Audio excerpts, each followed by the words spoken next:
Good evening all of you. सभी को सबसे पहले नमस्कार। उम्मीद और आशा करते हैं कि आप सभी बेहतर होंगे और आपकी तैयारी जो है वह अच्छी चल रही होगी। जैसा कि आप सभी को पता है 68 बीपीएससी का जो एग्जाम का जो डेट है वो 12 फरवरी को है और इस एंगल से आपका बिहार स्पेशल पे एक आपको मजबूत पकड़ बनाने पड़ेगा ही, क्योंकि बिहार स्पेशल के बिना आप बिहार में सिलेक्शन होना नामुमकिन हो जाता है। और बिहार स्पेशल में जो बिहार का इतिहास का जो पोर्शन है उस पर आपको महत्वपूर्ण और आपका अधिक काम करना पड़ेगा।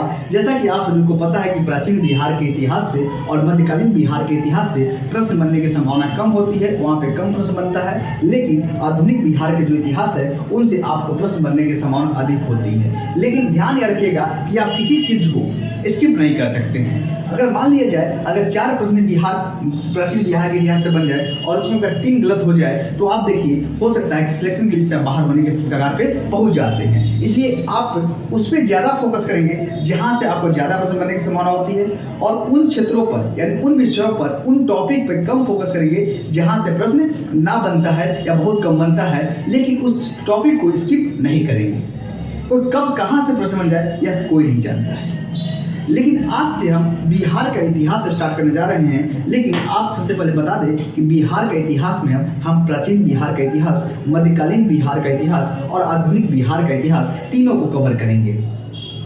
लेकिन ध्यान देने वाली बात यह है कि प्राचीन बिहार के इतिहास में और मध्यकालीन बिहार के इतिहास पे हम कम समय पढ़ाएंगे, क्योंकि यहाँ पे प्रश्न जो है वह बहुत कम बनते हैं और सीधे बन जाते हैं। और आधुनिक जो बिहार का इतिहास है उसको हम ज्यादा समय लेकर आपको ज्यादा डिटेल में पढ़ाकर और बीते जो वर्ष में जो प्रश्न पूछे गए हैं उनको भी साथ में टॉपिक वाइज दिखाते चलेंगे और भविष्य में प्रश्न बनने की संभावना जो होगी उसको भी आपको नोट डाउन करवाते चलेंगे। तो इसलिए आप ध्यान रखिएगा कि बिहार स्पेशल के बिना आप बिहार स्पेशल के बिना आप बिहार में सफलता ना के बराबर हो जाता है, क्योंकि बिहार स्पेशल आपके लिए एक बहुत ही महत्वपूर्ण टॉपिक हो जाता है। और बहुत सारे दोस्तों के मेरे कमेंट आता है कि सर ये बताइएगा कि बिहार स्पेशल के लिए कौन सी बुक है। इस मुद्दों पे हम क्लास में चर्चा कर देंगे, लेकिन आज से हम बिहार के बारे में बिहार का इतिहास स्टार्ट करने जा रहे हैं। लेकिन आज की जो क्लास होगी वह एक तरह से इंट्रोडक्शन की क्लास होगी। आज की क्लास जो है वह कल से रेगुलर होगी और उसमें हम बिहार के स्रोत के बारे में स्टार्ट करेंगे कि बिहार के जानने का स्रोत क्या है, साहित्यिक स्रोत क्या है, पुरातात्विक स्रोत क्या है। साहित्यिक स्रोत में बात करेंगे कि ब्राह्मण धर्म का स्रोत क्या है, जैन धर्म का स्रोत क्या है, इसके साथ ही बौद्ध धर्म का स्रोत क्या है। यह जो प्राचीन जो बिहार के बारे में जानकारी मिलती है वह उनके जो स्रोत बात करेंगे। उसके बाद बात करेंगे कि मध्यकालीन बिहार के बारे में जो जानकारी मिलती है उनके स्रोत क्या क्या है, उनके स्रोतों के लेखक कौन है, इन सभी मुद्दों पे चर्चा करेंगे। इसके साथ ही आधुनिक बिहार के जानने के लिए हमारे क्या क्या स्रोत है, इन स्रोतों पे आपकी कल के जो होगा वो बहुत ही महत्वपूर्ण क्लास होगी। और उसके साथ ही जो स्रोत नाम बताएंगे उसके लेखक भी बताएंगे, जहाँ जैसे कि आपका तबकाते नासरी के लेखक कौन है, और उसके बाद अकबरनामा के लेखक कौन है, और उसके बाद तुजु के बाबरी के लेखक। ये सभी बिहार के जानने का जो स्रोत है यानी कई सारे स्रोत है, जैसे बर्नी के द्वारा कौन सी पुस्तक लिखी गई है, इन सही मुद्दों पे। इसके साथ ही हम विदेशी विवरण पे भी आपके साथ कल क्लास में चर्चा कर देंगे। उसके बाद परसों की जो क्लास होगी उसमें आपका पाषाण काल से आपका बिहार को स्टार्ट करेंगे और आपके सामने उतना ही फैक्ट लेकर आएंगे जो आपकी परीक्षा के दृष्टिकोण से बहुत ही महत्वपूर्ण होगा। इसलिए इधर उधर की ना बात करते हुए आज एक इंट्रोडक्शन क्लास समझते हैं कि बिहार की स्थिति क्या है। जैसा कि आप सभी को पता होगा कि बिहार जो है वह बिहार शब्द से मिलकर बना है, जिसका अर्थ होता है निवास स्थल यानी आवास स्थल। और बिहार जो है बौद्ध भिक्षुओं का जो रहने की जो जगह होती थी, जो बौद्ध भिक्षु की जो जगह होती थी उन्हीं को रहने की जो जगह होती थी उन्हीं को बिहार कहा जाता था। धीरे धीरे आगे चलकर आम बोलचाल की भाषा में इसे बिहार को बिहार कहा जाने लगा। जैसा कि आप सभी को पता है कि यह जो बिहार का जो आरक्षण था वह जो हरेक वंश के समय बात करेंगे और मौर्य काल गुप्त काल तक की बात करेंगे तो इस क्षेत्र को मगध के नाम से जाना जाता था। और इस मगध की राजधानी जो प्रारंभिक राजधानी थी वह गिरिवृष थी, जिसे राजगीर कहा जाता था। हालांकि जैसा कि जब हम बिहार के हर एक वर्ष पढ़ाएंगे तो वहां पे पूरा डिटेल चर्चा करेंगे। आगे चलकर गिरिव्रज यानी राजगीर राजधानी को आपको पाटलिपुत्र बनाया गया और उसके बाद यह जो क्षेत्र था जो मगध का जो क्षेत्र था यह जैन धर्म और बौद्ध धर्म के लिए बहुत ही महत्वपूर्ण तीर्थ स्थल है। जैसा कि आप सभी को पता होगा कि गौतम बुद्ध की ज्ञान की प्राप्ति जो गया से 10 से 12 किलोमीटर की दूरी पे एक जगह का नाम आता है बोध गया, जिसके नाम से आप भली भांति परिचित होंगे। और आप सभी को पता होगा कि इस बोध गया में निरंजना नदी के तट पे पीपल की वृक्ष के नीचे गौतम बुद्ध की ज्ञान की प्राप्ति हुई थी। गौतम बुद्ध का यह कर्म स्थली है, आप बता सकते हैं। और जब गौतम बुद्ध के यहाँ पे ज्ञान की प्राप्ति हुई थी तो बहुत सारे विदेश से जो बौद्ध भिक्षु जो थे वह इन जगहों पर घूमने के लिए आते थे। और एक ऐसा समय आ गया कि जो क्षेत्र जो था वह एक बौद्ध धर्म के लिए तीर्थ स्थल के रूप में उभर कर सामने आया। जब बहुत सारे बौद्ध भिक्षु जो बौद्ध भिक्षुणियां जो थी वह इन क्षेत्रों में आते थे, तो इन क्षेत्रों में रहने के लिए कई सारे गुप्त शासक थे, वह उनके लिए निवास स्थल बनाए। और ताकि इन जो बौद्ध भिक्षुणियां जो हैं वह इस निवास स्थल में रहें। और यही शब्द आगे चलकर विहार शब्द जो है वो बिहार से जुड़ गया। हालांकि विहार शब्द कब बना, इसकी कोई प्रारंभिक जो उपयुक्त मतलब अगर मान लिया जाए कि विहार शब्द से जो बिहार शब्द कब बना, इसका कोई सही सटीक समय नहीं देखने को मिलता है। इस प्रकार से कह सकते हैं कि विहार शब्द से ही बिहार शब्द बना है। और बिहार शब्द जो है पाली और संस्कृत भाषा का शब्द है, जिसका अर्थ होता है निवास या आवास स्थल। आज जो हम बिहार का देखते हैं, बिहार को जो मानचित्र हम देखते हैं, क्या वास्तव में इस प्रारंभिक समय से इस समय तक अब वर्तमान तक क्या ऐसा था? इस जब बिहार का इतिहास हम पढ़ाएंगे तो बताएंगे कि प्राचीन बिहार का इतिहास कैसा था, मध्यकालीन बिहार का इतिहास कैसा था, आधुनिक बिहार का इतिहास कैसा था और अब का बिहार का इतिहास क्या है। लेकिन आज हम थोड़ा सा संक्षेप में समझेंगे कि प्राचीन बिहार जैसे कि आधुनिक काल में जो बिहार और आज का जो बिहार देख रहे हैं वह किस प्रकार से था, पहले बिहार में क्या क्या शामिल था। थोड़ा सा एक छोटा इंट्रोडक्शन ले रहे हैं, ठीक ना। आप ये पूरा क्लास जो है वो कल से डिटेल में जाएंगे।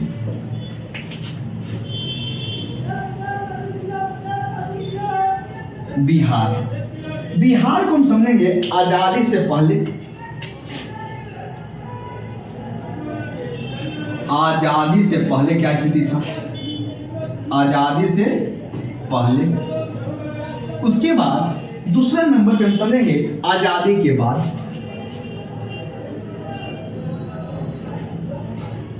आजादी के बाद और आज हम डिस्कस करेंगे वह बिहार के महत्व के बारे में चर्चा करेंगे। आजादी से पहले की अगर बात करें तो बिहार में अगर बात करेंगे तो 1912 से पहले बिहार, बंगाल और उड़ीसा तीनों क्या था, एक में था। और आज जो है वह तीनों अलग अलग है। तो ध्यान ये रखिएगा 1912 के से पहले, 1912 से पहले बिहार, बंगाल और उड़ीसा क्या था, साथ में था, साथ में था। उसके बाद 1912 में क्या हुआ कि बिहार से बंगाल को अलग कर दिया गया, बंगाल को अलग कर दिया गया। यानी 1912 के बाद जो हो गया वह बंगाल क्या हो गया, अलग हो गया। लेकिन इस दौरान बिहार के साथ उड़ीसा क्या था, शामिल था। उड़ीसा को अभी अलग नहीं किया गया था। तो अगर आपके प्रश्न पत्र में यह प्रश्न बन जाए कि बिहार का जो गठन का वर्ष कब है, तो ध्यान रखिएगा कि बिहार के जो गठन का जो वर्ष है वह 1912 है। यानी बिहार के जो क्या है 1912 जो है वह बिहार के गठन का वर्ष है, गठन का वर्ष है। धीरे धीरे जब हम आधुनिक बिहार के इतिहास पढ़ाएंगे तो कई सारी घटनाओं का यहाँ पे चर्चा करते जाएंगे। लेकिन आज आपका इंट्रोडक्शन क्लास है, तो ध्यान ये रखिएगा कि 1936 की जब समय आया और आप यह बताने का प्रयास करेंगे कमेंट के माध्यम से कि कांग्रेस का जो 1936 के जो सम्मेलन हुआ था उसकी अध्यक्षता किसके द्वारा किया गया था और कांग्रेस का जो 1936 में सम्मेलन हुआ था वह कहां पे हुआ था। 1936 में क्या हुआ, बिहार से उड़ीसा को अलग कर दिया गया, बिहार से उड़ीसा को अलग किया गया। हालांकि जब हम पढ़ाएंगे तो इस सभी घटनाएं जो है वह आपको डिटेल से चर्चा करते जाएंगे। उसके बाद आजादी के बाद क्या हुआ, 1947-48 में बिहार एवं उड़ीसा के बीच क्या हुआ, सीमाओं का निर्धारण किया जाने लगा, सीमा का निर्धारण। उसके बाद आजादी के बाद हम देखें 1956 ईस्वी में राज्यों का पुनर्गठन जब हो रहा था तो बिहार की क्षेत्रों का भी पुनर्गठन हुआ और बिहार की दो क्षेत्र आपको पता होगा, पुरुलिया और पूर्णिया। पुरुलिया पहले बिहार में शामिल था, लेकिन जब राज्यों का जब पुनर्गठन हो रहा था तो पुरुलिया और पूर्णिया के क्षेत्र जो है, पूर्णिया के जो कुछ क्षेत्र जो है वो बंगाल को सौंप दिए गए। इस प्रकार से आप आजादी से पहले यानी 1912 से पहले से लेके 1947 तक बिहार की स्थिति क्या था और 1948 के बाद क्या हुआ, 47 के बाद जो है वह बिहार की स्थिति क्या था। जब पुरुलिया और पूर्णिया के कुछ क्षेत्र जो बंगाल को सौंप दिए गए, यह समय सब चलते जा रहा था। उसके बाद धीरे धीरे 2000 का वर्ष आया। 2000 में क्या होता है, बिहार से एक अलग पृथक राज बना और यह राज झारखंड के नाम से क्या हुआ, हमारे सामने आया। यह सभी पहले तो संक्षेप में आप याद रखिएगा कि पहले बिहार में बिहार, बंगाल, उड़ीसा, इसके साथ ही आपका झारखंड के जन्म भी नहीं हुआ था, ये सभी शामिल था। लेकिन धीरे धीरे बिहार से बंगाल अलग हुआ, फिर उसके बाद बिहार से उड़ीसा अलग हुआ, फिर उसके बाद आपका राज्यों का पुनर्गठन हुआ। उसके बाद 2000 ईस्वी में बिहार से एक पृथक राज्य हो झारखंड बना। इन सभी आप एक बिहार के बारे में एक संक्षिप्त आप ध्यान में अब रखिए। थोड़ा सा अगर हम बात करेंगे तो यह जो बिहार से जो झारखंड जो बना था, यह आपका 15 नवंबर 2000 को बना था। कभी पूछ लिया जाए कि बिहार से झारखंड पृथक राज्य कब बना। हालांकि कुछ समय पहले अभी देख रहे होंगे कि आपका मिथिलांचल बनाने की मांग की जा रही है लोगों के द्वारा, लेकिन बनने की संभावना ना के बराबर है। इसके बाद थोड़ा सा आगे आप देखिएगा, यहाँ पे जो 1 अप्रैल 1936 ईस्वी को बिहार से उड़ीसा अलग हुआ था। यह बिहार के बारे में एक समान जानकारी था, यह आपको बताने की प्रयास की। थोड़ा सा बिहार के महत्व की अगर बात करें तो थोड़ा सा बिहार के महत्व बताते हैं, और ताकि आपको क्लियर हो जाएगा कि बिहार के महत्व ऐतिहासिक दृष्टि से, आधुनिक दृष्टि में क्या क्या महत्वपूर्ण है और हम कैसे पढ़ेंगे। सबसे पहले हम बात करेंगे, चलते हैं पाषाण काल से।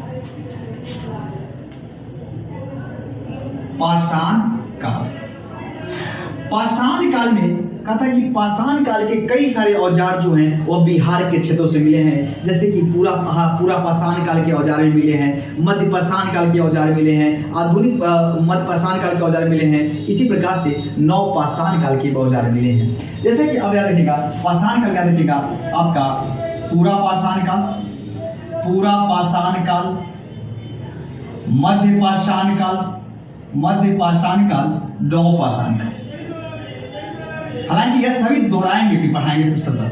पूरा पाषाण काल के साथ जैसे कि आपका मुंगेर से, नालंदा से, इसी प्रकार से मध्य पाषाण काल के भी साथ जो है वह मुंगेर से, नालंदा से, इसी प्रकार से नव पाषाण काल के साथ भी मुंगेर और नालंदा से मिले हैं। जैसे कि मुंगेर से अगर बात करेंगे तो मुंगेर से आपको चाकू मिले हैं, खुरपियां मिले हैं। इसी प्रकार से नव पाषाण काल में कुछ हड्डी के औजार मिले हैं, कुछ मिट्टी के बर्तन भी मिले हैं। इन सभी आपको जब पढ़ाएंगे तो वहाँ डिटेल से चर्चा करेंगे। यानी पाषाण काल के दृष्टि से भी बिहार क्या था, महत्वपूर्ण था। पाषाण काल के कई सारे औजार बिहार के स्थलों से मिले हैं। इसी के बाद हम आते हैं ताम्र पाषाण काल। जब मनुष्यों ने ताम्र पाषाण काल की अगर बात करेंगे, जब मनुष्यों ने तांबे के साथ साथ यानी पत्थर के साथ तांबे के औजारों का प्रयोग किया गया, तब इसे ताम्र पाषाणी काल कहा गया। और इसका साक्ष्य भी आपका यहाँ पे देखिएगा, नव पाषाण काल का साक्ष्य जो है वह सारण से और वैशाली से मिला है। आपका सारण से और वैशाली से मिला है। इसी प्रकार से अगर ताम्र पाषाण काल की अगर बात करेंगे तो ताम्र पाषाण काल की जो साक्ष्य जो है, ताम्र पाषाण काल के साथ जो है वह सारण, वैशाली, गया और पटना से भी आपको ताम्र पाषाणी काल के साथ मिले हैं। इसलिए ताम्र पाषाणी काल के दृष्टि से भी बिहार बहुत ही महत्वपूर्ण है। इसके बाद हम बात करेंगे बिहार में ऐतिहासिक युग का शुरुआत जो है ऋग वैदिक काल में कुछ शासक मिले हैं। हालांकि जब बिहार में अगर बात करेंगे तो ऐतिहासिक युग का शुरुआत जो है वह उत्तर वैदिक काल से। बिहार में ऐतिहासिक युग का शुरुआत जो है वह उत्तर वैदिक काल से है। और जैसा कि आपको पता है कि 6वीं शताब्दी ईस्वी में यहाँ पे बौद्ध धर्म एवं जैन धर्म का उदय होता है। यहाँ पे आपके महावीर के बारे में पढ़ना होगा, आपका गौतम बुद्ध के बारे में होगा, तो गौतम बुद्ध की ज्ञान की प्राप्ति यहीं पे हुई थी। और गौतम बुद्ध के बारे में कई सारे वहाँ आपको जो है मुद्दे वो सब बिहार के जब जैन धर्म पढ़ाएंगे तो वहाँ पे आपको डिस्कस कर देंगे। इसके बारे में बात करें, यहीं पे आपका मौर्य साम्राज्य का उदय हुआ था। जैसे मौर्य साम्राज्य के दिशा से बिहार में आपका जैसे चंद्रगुप्त मौर्य की शासक बना, आपका बिंदुसार बना, इसी प्रकार से अशोक महान। जैसा कि आप सभी को पता है कि 3 प्राचीन काल में सबसे महान शासक अशोक को पढ़ना है बिहार की धरती। उसके बाद अगर बात करेंगे जैसे कि मध्यकाल में आपका अकबर, यही तो मेन शासक थे। और इस प्रकार से मौर्य काल के दृष्टि से भी बिहार बहुत महत्वपूर्ण था। यहाँ पे हम देखेंगे कि मौर्यों की राजधानी कहाँ थी, मौर्यों के जो आपका मौर्यों के बारे में कई सारे एक शासक जैसे चंद्रगुप्त मौर्य, उसके बाद बिंदुसार, उसके बाद अगर हम बात करेंगे क्या नाम है, इसके बाद अशोक के बारे में आपके हम बात करेंगे कि उसके बाद अशोक के पौत्र दशरथ जो है वो कहाँ पे गुफा बनाए, इस सभी पूरा डिटेल चर्चा करेंगे। इसके बाद मौर्य समाज की बात करेंगे। गुप्त काल में क्या था बिहार, गुप्त काल में अगर बात करें तो गुप्त काल में बिहार शिक्षा के क्षेत्र में विश्वविख्यात था। यहाँ पे नालंदा विश्वविद्यालय, विक्रमशिला विश्वविद्यालय, पाल शासकों ने यहाँ स्थापना करवाया था। जो बताएंगे कि विक्रमशिला विश्वविद्यालय की स्थापना किसने करवाया था, विक्रमशिला विश्वविद्यालय के बारे में कई सारे आपको फैक्ट जो है वहाँ पे डिस्कस करेंगे। यानी आप ध्यान रखिएगा कि पाल गुप्तोत्तर शासक भी जो थे वह आप किसी से बिहार बहुत ही महत्वपूर्ण था। इसी प्रकार से मध्यकाल में अगर बात करेंगे तो ये आपका क्या है, बिहार जो है वह शेरशाह का कर्मभूमि है। मध्यकाल में क्या है, बिहार जो है वह शेरशाह की कर्मभूमि है। इसी प्रकार से बात करेंगे मध्यकाल में बिहार में यूरोपीय कंपनियों का आगमन होता है। यह सभी चर्चा करेंगे कि बिहार में कैसे कैसे यूरोपीय कंपनियां आई और कैसे कैसे बिहार में आपका उन्होंने कब्जा किया। और इसके साथ ही बिहार में आपका जैसे कि सिखों की बात करेंगे तो गुरु गोविंद सिंह का जन्मस्थली गुरुद्वारा, गुरु गोविंद सिंह के बारे में डिस्कस करेंगे। यानी उसके बाद हम बात करेंगे सूफी संतों जैसे कि मनेर जो आपका स्थल जो है, मनेर जो स्थल है, ये सही बातों पर चर्चा करेंगे। सूफी साहित्य के बारे में बताएंगे कि आपको सूफियों के दृष्टि से बिहार भी महत्वपूर्ण स्थान है। इसी प्रकार से आधुनिक काल में बात करेंगे तो कैसे कैसे यूरोपीय कंपनियां बिहार में आई, स्थापना की। और बिहार जो था वह बिहार में आपका कई सारे बिहार में पटना फैक्ट्री का स्थापना की। इन सभी मुद्दों पे हम चर्चा पूरा डिटेल से करेंगे।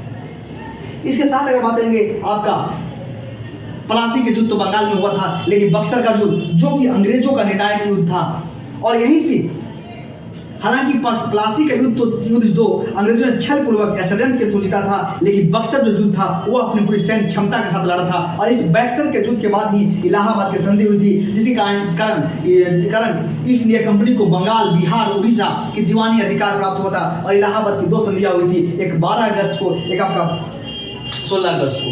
इसके साथ हम बात करेंगे आपका जो बक्सर का युद्ध जो था वो बिहार की धरती था। इसके साथ अगर हम बात करेंगे तो कई सारे ब्रिटिश सत्ता को चुनौती देने वाले बहावी आंदोलन, ब्रिटिश अंग्रेजों के खिलाफ कई सारे आंदोलन जैसे कि आपका बहावी आंदोलन। इसके साथ ही कई सारे वहां पे संस्थाओं जैसे आर्य समाज का स्थापना हुआ था, आर्य समाज की कई सारी शाखाएं खोली गई थी, कई सारे वहां पे संगठन बने थे। इन सभी मुद्दों के बाद हम चर्चा करते हुए पूरा डिस्कस करेंगे। इसके साथ अगर हम बात करेंगे तो 1857 का विद्रोह जिसने भारत से लेकर इंग्लैंड तक तहलका मचा दिया था। इस प्रकार से जैसा कि आप सभी पता है कि 1857 का जो विद्रोह है वो बिहार से लेकर इंग्लैंड तक तहलका मचाया था। इसमें आरा के बाबा वीर कुंवर सिंह जिसने अंग्रेजों को धूल चढ़ाया था। इन सभी मुद्दों पे पूरा डिटेल चर्चा करेंगे। और ध्यान रखिएगा कि 1857 के विद्रोह से आपके बीपीएससी के एग्जाम में एक प्रश्न देखने को अवश्य मिलता है। तो आपका 1857 का विद्रोह का भी केंद्र था बिहार। जिस तरह से भारत पूरे चल रहा था उस 1857 के विद्रोह में आरा से जगदीशपुर के जो वीर कुंवर सिंह ने अंग्रेजों को धूल चटाई थी। इन सभी मुद्दों पे पूरा हम चर्चा करेंगे। इसके साथ ही जैसा कि जब गांधी जी का आगमन होता है तो आपको पता है गांधी जी ने पहली बार सत्याग्रह का शुरुआत यही चंपारण के बिहार के चंपारण की धरती से किया था। और गांधी जी ने जब 1915 में उनका आगमन हुआ था तो उन्होंने सबसे पहले पूरा भारत की दौरा किया था। एक साल तक कुछ नहीं बोले थे, लेकिन जिस प्रकार से चंपारण सत्याग्रह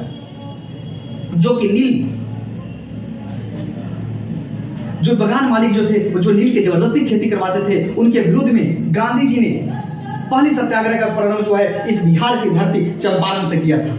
इन सभी मुद्दों पे हम प्राचीन काल से यानी प्राचीन काल के कई सारे टॉपिक, मध्यकालीन काल के कई सारे टॉपिक और आधुनिक बिहार का जो इतिहास जो है वो तो बहुत ही महत्वपूर्ण है। इस प्रकार से हम कल जो पढ़ेंगे वो बिहार के साहित्यिक स्रोत के बारे में पढ़ेंगे। हालांकि बता दें कि बिहार के जानने के स्रोत जो है वह साहित्यिक स्रोत भी है, पूरा तात्विक स्रोत भी है, विदेशी विवरण भी है। साहित्यिक स्रोत में अगर बात करेंगे तो आपको ब्राह्मण धर्म के स्रोत पढ़ेंगे, इसके साथ ही जैन धर्म के स्रोत पढ़ेंगे, इसके साथ ही बौद्ध धर्म के स्रोत पढ़ेंगे, इसके साथ ही विदेशी विवरण जैसे कि आपका कौटिल्य के अर्थशास्त्र, बेकास के इंडिका, आपका फायान, इन सभी जो विवरण है इससे बिहार के बारे में जानकारी मिलती है। इसके प्रकार से हम बात करेंगे तो कई सारे आपके मध्यकालीन स्रोत जो है जैसे कि आपका तबकात नासरी, अकबरनामा, तुजो के बाबरी से बिहार के बारे में जानकारी मिलती है। ये जो साहित्यिक जो स्रोत है इनके लेखक भी जानने का प्रयास करेंगे। इसके साथ ही आधुनिक बात करेंगे कि आधुनिक बिहार के जानने की स्रोत क्या है। इन सभी मुद्दों पे यानी कल से क्लास तक जो होगी वो आपका आधुनिक बिहार के जानने का स्रोत से स्टार्ट करेंगे। जो प्राचीन काल में क्या स्रोत था, मध्यकालीन बिहार को जानने के लिए क्या स्रोत था, आधुनिक बिहार के जानने का क्या स्रोत है। उसके बाद परसों की क्लास में आपका बिहार का हिस्ट्री का जो सेक्शन जो है वो आपका बिहार स्पेशल का जो हिस्ट्री का जो सेक्शन है वो स्टार्ट करेंगे पाषाण काल से और आपके साथ पूरा फैक्ट डिस्कस करेंगे। और इसी के साथ आज हम क्लास को यही समाप्त करते हैं। Thank you, God